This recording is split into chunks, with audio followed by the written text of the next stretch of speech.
I'd love to hear what advice you might give to other nonprofits, organizations who may want to emulate your work, learn from your achievements that allowed you to be recognized in this way. For me, I think it comes to investment in your staff and the members in your organization, right? Because at the end of the day, like if you aren't able to produce, like you need your staff being able to produce a great program.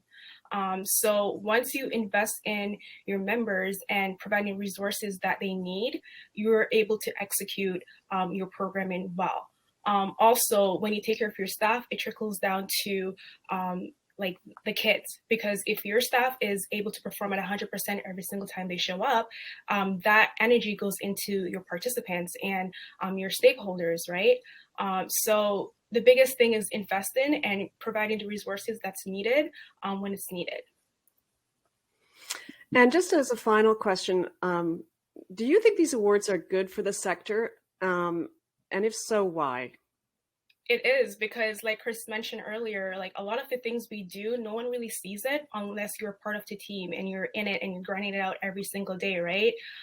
So just being recognized like from an external standpoint, I think it just gives us more confidence to continue to do what we're doing. And, I think that also helps inspire others, not only people who may not be a part of basketball, but like the kids, because they see us showing up every single day, 100% for them, pouring our energy and our efforts into them.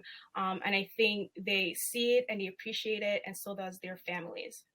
Yeah, I wanted to add on to that, and I think it's related to the previous question. So I think the awards are really important because there are amazing things that are happening in the nonprofit sector, but there's also major issues. Like there's precarious employment, and women's work, for example, is often, consistently underpaid, and women are overly represented in the nonprofit sector, and that contributes to people being underpaid and in precarious positions.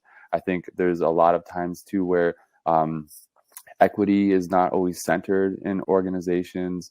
There can be deficit narratives about participants and communities and families that are used to justify donors and funders, giving money. And there can also be like things where, we're not looking at systemic elements of what's going on, but, continually just like putting band-aids on things. And I think the power to recognize people that are taking care of employees properly and not perpetuating those cycles of precarious employment, that are prioritizing equity, that are yes, doing grassroots and service work, but also systemic work.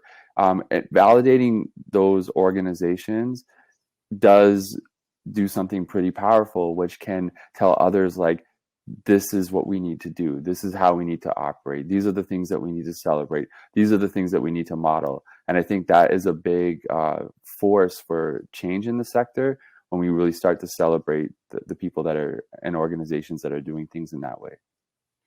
I couldn't agree more. Congratulations